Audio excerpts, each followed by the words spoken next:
everybody, Beth here from Access Paranormal for this week's I Want to Know, which is all about the 3 different sort of words and or terms possibly to kind of avoid when paranormal investigating. Now, these are just my thoughts.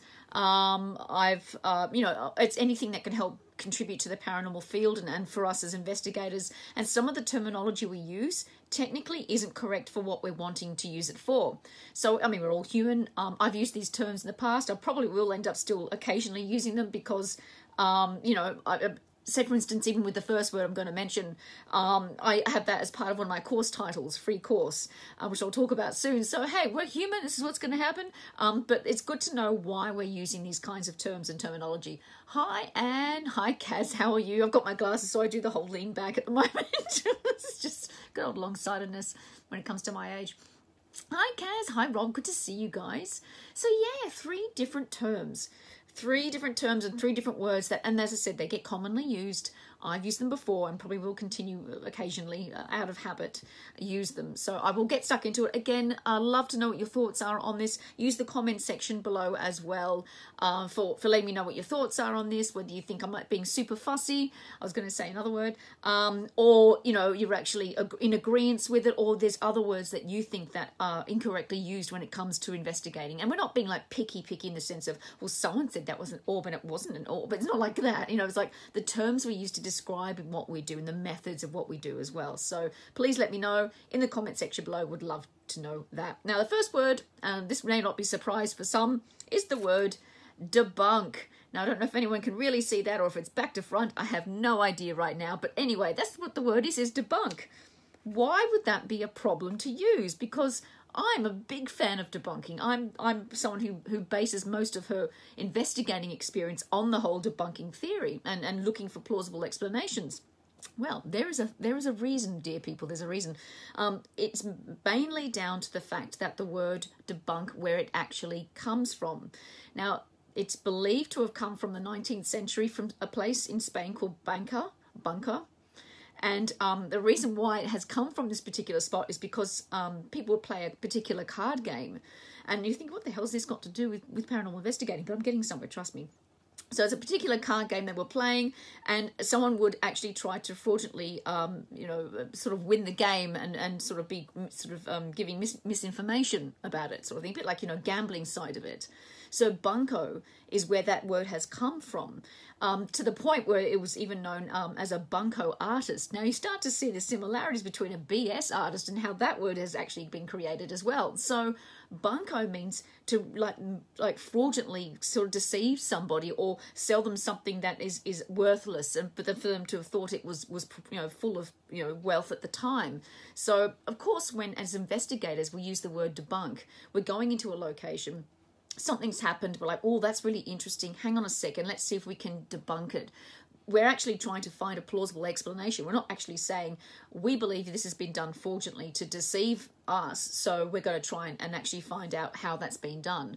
So that's why the word debunk is probably not the best word, because it gives the impression that whatever's happened has actually happened with intention and fraudulent intention as well, which we know that's not the case at all. We go into a location, something like that's happened, or someone's told us something. We're not saying, oh, you're a liar. We actually want to find out, maybe something else could cause this to this person, so they actually know what's really going on. We've looked at all avenues. So there's that as well. Hey, Jared, good to see you, mate. So there's that. That's the first thing. So that's debunk. So debunk is a meh. Now, of course, I talk about, debunk being that word, that one we probably should avoid probably most. Then what do you put in its place?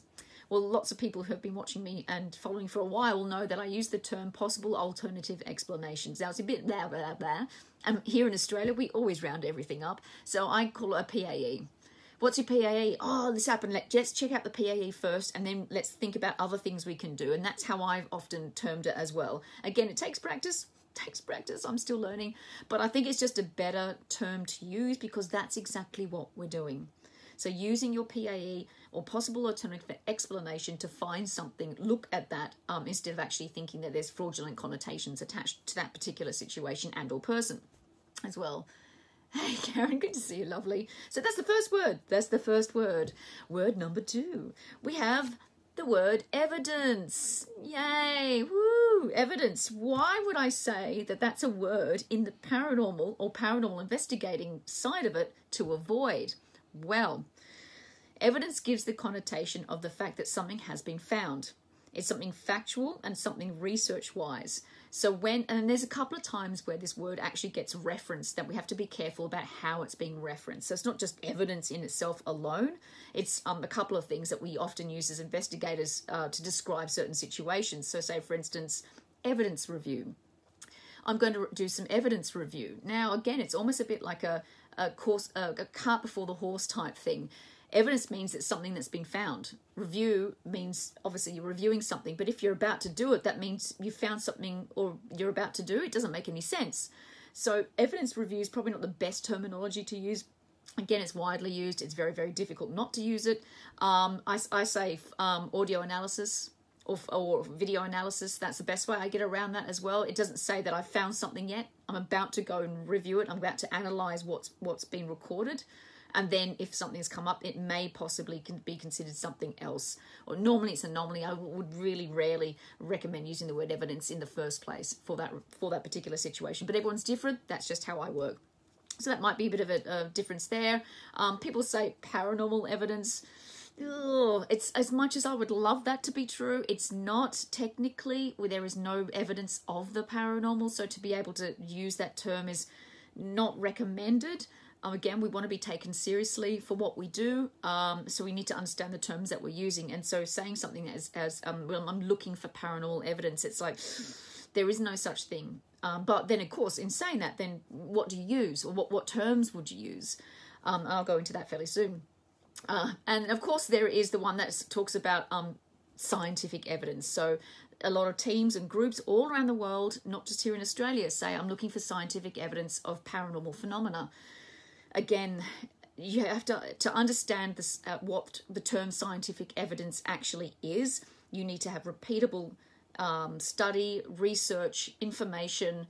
It's all about researching. It's making sure it's looking at data. It's over a long period of time. It's something that's in a controlled environment, not a non-controlled environment. Generally, depends if it's field or lab. Of course, we wouldn't have quite lab. That would be awesome. We had the funding. I'm jealous much.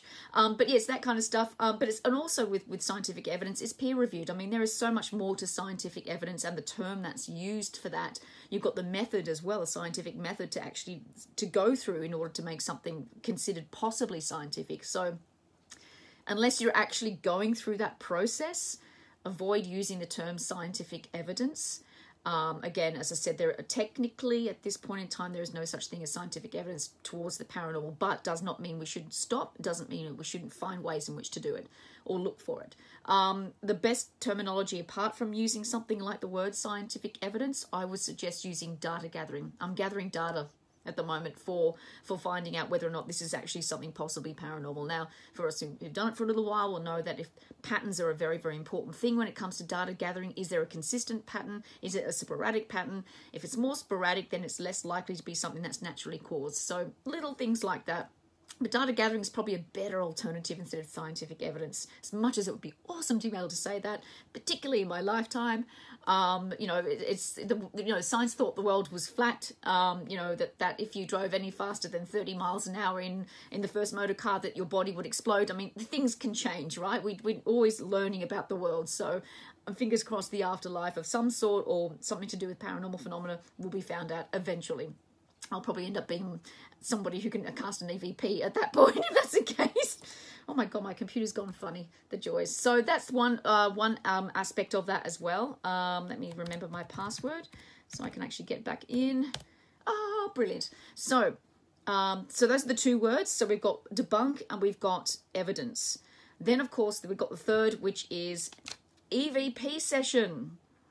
A very, very, very common terminology that has been used. I use it still. I'm going to go and do an EVP session. Technically, again, it's almost like the cart before the horse type thing with the last word. You're saying that something has occurred before you've actually gone in and done it. And it's so easy to do, and maybe I'm just being a little bit on the picky side, but it is true. We say we're going to do an EVP session. EVP is electronic voice phenomena, which means something has been already recorded that was not heard at the time. So you can't actually know that before you go in there. So many people that know of me, I often use the term audio recording. I know it sounds really boring, nowhere near as exciting as EVP session, but it's the correct term for it. Then after, once I do my audio analysis, I then see if whether or not there has been an EVP that has been recorded, or some people use the term captured, not fussed, but maybe not using the term EVP session is the best. So I'm going to do an audio recording session here, I'm going to do audio here, I'm going to do audio there, or we're going to do video here. Better, it's more correct in that way. It's not sort of almost front loading as well. I know a lot of the time I talk about the whole psychology side of stuff, and that we talk about confirmation bias. So if you do go into a situation saying, I'm going to do an EVP session, you're automatically on some subconscious level going to think, I'm actually going to pick up a voice that no one else is going to hear. So there could also be a little bit of that going on as well. We want to avoid that as much as we can, as human as we are, when it comes to paranormal investigating. Oh, hello. Oh, it's good to see you, God. Oh, good to see you. Hey, John.